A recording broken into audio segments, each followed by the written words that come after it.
બનાસકાંઠામાં બીપરજોય વાવાઝોડાએ જ્યારે કહેર મચાવ્યો છે, સમગ્ર જિલ્લાને ગામરોળ્યો છે, ત્યારે વાત કરવામાં આવે સરહદી વિસ્તારની નડાબેટ ટુરિઝમ અને ભારત પાકિસ્તાન સીમા પર સીમા દર્શન માટે આવતા પ્રવાસીઓ માટે મોટા સમાચાર સામે આવ્યા છે। જે દ્રશ્યમાં જોઈ રહ્યા છો આ દ્રશ્ય નડાબેટ ગુજરાત સરકારના પ્રવાસન સ્થળ એવા નડાબેટ ખાતે આ વાવાઝોડાએ કહેર મચાવ્યો છે અને મોટા પ્રમાણમાં नुकसान पण थयुं छे। आप जोई रह्या छो भारत पाकिस्तान बॉर्डर पर 0 पॉइंट पर सीमा दर्शन माटे राह जोवी पड़शे। 1.5 થી 2 મહિનાની राह जोवी पड़शे सीमा दर्शन करवा माटे, कारण के ज्यां त्यां जवानो रस्तो जे छे ए रस्तो पाणीना प्रवाहना लीधे तूट्यो छे। गुजरात प्रवासन विभागनुं पर्यटक स्थळ नडाबेट खाते बीपरजोय वावाझोडाए कर्युं छे भारे नुकसान। प्रवासीओ माटे नडाबेट टूरिज्म ने फरी शुरू थता लागी शके छे 10 થી 15 दिवस। नडाबेट थी भारत पाकिस्तान बॉर्डर पर 0 पॉइंट पर सीमा दर्शन ने जोड़तो रोड तूट्यो छे। रोड तूटता अंदाजित 1.5 થી 2 महीना 0 पॉइंट पर सीमा दर्शन माटे पण बंद रहेशे। 14 जून थी नडाबेट खाते आवेला टूरिज्म विभागनी हालत खूब ज खराब दयनीय छे। हालनी वात करवामां आवे तो 14 जून थी आज दिन सुधी नथी तो मळतुं पीवानुं पाणी कि नहीं तो मळती त्यां वीजળી। आवी सिच्युएशनमां हालमां सीमा दर्शन होय कि नडाबेट जे प्रवासन विभागनुं टूरिज्म स्थळ होय आ तमाम जग्याए आ दृश्यो जे जोई रह्या छो सीधा मोटा प्रमाणमां अहींया वावाझोडाए पण तबाही मचावी छे। 14 जूनथी आ दिवस सुधी अहींया पीवानुं पाणी पण मळतुं नथी अने वीजળી पण नथी। आप जोई रह्या छो अहींया जे अहींया सोलार प्लांटनी जे प्लेटो आवी हती आ सोलार प्लांटनी जे तमाम प्लेटो छे ए प्लेटो तूटी गई छे अने एना दृश्यो तमने सीधा बतावी रह्यो छुं। बनासतक न्यूज नेटवर्क त्यां पहोंच्युं छे अने आप दृश्य जोई रह्या छो खूब ज खराब हालत हालमां त्यां नडाबेट खाते वावाझोडाए आ हालत करी छे अने आप सीधा दृश्यो जोई रह्या छो। बनासतक न्यूज नेटवर्क ग्राउंड उपर पहोंच्युं छे अने आ तबाही वावाझोडाए मचावी छे। त्यां सोलार प्लांटनी जे लाइटो हती ते लाइटो पण आप जोई रह्या छो। अहींया एक शेड बनावेलो हतो, आ शेड पण तूटी गयो छे। खास करीने नडाबेटथी सीमा दर्शनने जोड़तो तूटेलो जे रोड छे तेना दृश्यो अमे देशनी सुरक्षाने ध्यानमां राखीने बनासतक न्यूज नेटवर्क नहीं बतावी शके, परंतु हालमां त्यां सीमा दर्शन करवा माटे रोक लगावी देवामां आवी छे। नडाबेट टूरिज्म अने भारत पाकिस्ताननी सीमा पर आवता प्रवासीओ माटे आ मोटा समाचार छे के જોઈ રહ્યા છો સીધા દ્રશ્યો બનાસતક ન્યૂઝ નેટવર્ક વાવાઝોડાએ જ્યારે બનાસકાંઠામાં કહેર મચાવ્યું છે ત્યારે અત્યારે બનાસતક ન્યૂઝ નેટવર્ક પહોંચ્યું છે। સીમા દર્શન જ્યાં છે એનો જે મુખ્ય આ રસ્તો છે, આ રસ્તો હાલમાં પાણીના વેગથી અને પવનના વેગથી આગળ તૂટી જવા પામ્યો છે। આગળના દ્રશ્યો અમે બતાવી નહીં શકીએ કારણ કે દેશની સુરક્ષાને ધ્યાને લઈને આ દ્રશ્યો અમે નહીં બતાવી શકીએ, પરંતુ હાલમાં જે બીપરજોય વાવાઝોડાએ અસર કરી છે સમગ્ર જિલ્લાને ગમરોળ્યું છે, ત્યારે ટુરિઝમ વિભાગ કહી શકાય કે નડાબેટ ખાતે સુઈગામના નડાબેટ ખાતે અહીંયા રોજના હજારો ટુરિઝમ આવતા હોય છે, પ્રવાસીઓ આવતા હોય છે। અલગ અલગ પ્રકારના અહીંયા જે જોઈ રહ્યા છો અહીંયા સીમા દર્શનના એક બાજુ સીમા દર્શન કરવા માટેનો આ રસ્તો છે, પાછળ અહીંયા ટુરિઝમ વિભાગની અલગ અલગ પ્રકારની રાઇડ્સ છે જે લોકો માટે ખૂબ આનંદદાયક હોય છે। मारी साथे टूरिज्म विभाग ना मैनेजर यहाँ उपस्थित है।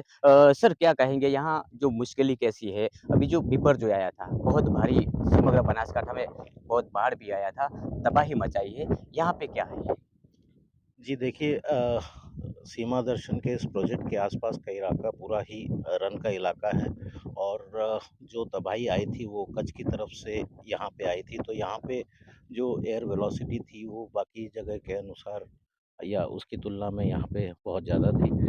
इससे काफ़ी नुकसान सीमा दर्शन प्रोजेक्ट को भी हुआ है और उसके अलावा उसके साथ साथ भारी बारिश के कारण रन के इलाकों में पानी भरने के कारण जो बॉर्डर रोड जाता है टूरिज़्म से और जहाँ से टूरिस्ट बॉर्डर देखने जाते हैं, उस बॉर्डर का एक 80 से 100 मीटर का स्ट्रेच जो है वो पानी के प्रेशर से बह गया है।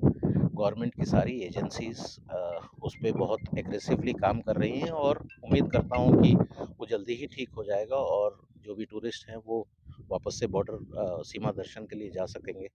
लेकिन फ़िलहाल नुकसान जिस तरह का हुआ है उस हिसाब से थोड़ा समय तो लगेगा। सर, जिस हिसाब से जो नुकसान हुआ है, रोड टूटा हुआ है, यहाँ पे भी बहुत सारा नुकसान हुआ है, सीमा दर्शन जाने के लिए कितना टाइम लगेगा और यहाँ जो टूरिज्म आते हैं यहाँ कितना टाइम लगेगा? देखिए, यहाँ पे जो नाडाबेट प्रोजेक्ट है, उसको तो हम लोग तकरीबन 10 दिनों में वापस से रीबिल्डिंग का काम कर लेंगे। हमारा काम चालू भी हो गया है, लेकिन हमें परेशानी हो रही है कि पिछले 6 दिनों से यहाँ पे बिजली और पानी का कोई प्रोविज़न नहीं है। साइक्लोन के बाद से वापस बिजली और पानी रिस्टोर नहीं हुई है। जैसे ही बिजली पानी रिस्टोर होती है, हम लोग बहुत जल्दी ही इसका रीबिल्डिंग का काम करेंगे और उम्मीद करते हैं अगले 10 दिन में हम लोग टूरिस्ट को सारी बेसिक फैसिलिटीज़ नाडा बेट में दे पाएँगे। जहाँ तक टूरिस्ट का नाडा बेट से बॉर्डर जाने का जो रास्ता है, उसमें देखिए थोड़ा समय लगेगा क्योंकि एक 80 से 100 मीटर का रास्ता पूरा ही ढह गया है। तो उम्मीद करते हैं 1 से डेढ़ महीने के अंदर, जो कि हमें सीपीडब्ल्यूडी ने अपडेट किया है कि 1 से डेढ़ महीने के अंदर वो भी चालू हो जाएगा। यहाँ टूरिज्म विभाग के आप मैनेजर है, यहाँ हज़ारों टूरिज्म आते थे प्रवासी जो बच्चों को लेकर लेकर आते थे। अभी हमारे सामने भी फैमिली आए थे जो लेकिन वापस गए हैं। तो जो प्रवासी आते हैं उनको आप क्या कहना चाहेंगे? जी देखिए नेचुरल डिज़ास्टर्स पे तो किसी का कंट्रोल नहीं होता है और एक साइक्लोन आया है जिसका मेन कंसंट्रेशन हमारे कच्छ और नाडाबेट के इलाके में था। इससे जो नुकसान हुआ है उससे कुछ बेसिक सुविधाएँ टूरिस्ट के लिए अभी चालू नहीं हैं, जिसको हम लोग चालू कर रहे हैं। तो मैं उम्मीद करता हूँ 10 से 12 दिन के अंदर चालू हो जाएगा। यहाँ पे जितनी भी फैसिलिटीज़ हैं बॉर्डर जाने के अलावा, वो सारी फैसिलिटीज़ 10 से 12 दिन के अंदर चालू हो जाएँगी। तो मेरा टूरिस्ट से या आने वाले टूरिस्ट से निवेदन है कि 10 से 12 दिन तक का इंतज़ार कीजिए, बाकी सारी फैसिलिटीज़ 10 से 12 दिन के अंदर हम लोग चालू करेंगे। Thank you sir. તો આ હતા ટુરિઝમ વિભાગના નડાબેટના મેનેજર અમારી સાથે ચર્ચા કરી કે અહીંયા પ્રવાસીઓને આ દર્શન સીમા દર્શન જવા માટે તો કમસે કમ 2 મહિનાથી પણ વધુ સમય લાગી શકે છે કારણ કે જે રસ્તો તૂટ્યો છે એ રસ્તો રિપેર કરતા હજુ ઘણો સમય થશે અને અહીંયા જે ટુરિઝમ વિભાગ બનાવવામાં આવ્યું છે અહીંયા જે ટુરિસ્ટ માટે જે આ આખો પ્રોજેક્ટ બનાવવામાં આવ્યો છે નડાબેટ સુઈગામ ખાતે સુઈગામથી નડાબેટ જતા વચ્ચે જે આર્મી વિભાગ દ્વારા અહીંયા ટુરિઝમ સ્થળ બનાવવામાં આવ્યું છે ગુજરાત ટુરિઝમ સ્થળને અહીંયા પ્રવાસીઓને આવતા હજુ 10થી 12 દિવસ જેટલો સમય લાગી શકે છે તેનાથી પણ વધારે સમય પણ લાગી શકે છે કે જેવી રીતે આ ટુરિઝમ વિભાગને આખું વાવાઝોડાએ જે રીતે ગમરોળ્યું છે તમામ દ્રશ્યો અમે તમને બતાવ્યા બનાસકાંઠા ન્યૂઝ નેટવર્ક ત્યારે ગ્રાઉન્ડ ઝીરો ઉપર પહોંચ્યું છે આગામી સમયમાં હવે ટુરિઝમ પ્રવાસીઓ જે અહીંયા આવતા હોય છે એમને કદાચ ટુરિઝમ સ્થળ સુધી પહોંચવા માટે 10થી 12 દિવસનો સમય લાગશે અને સીમા દર્શન કરવા માટે કમસે કમ 2 મહિનાથી પણ વધારે સમય લાગી શકે છે. રાજ ગજ્જર, બનાસકાંઠા.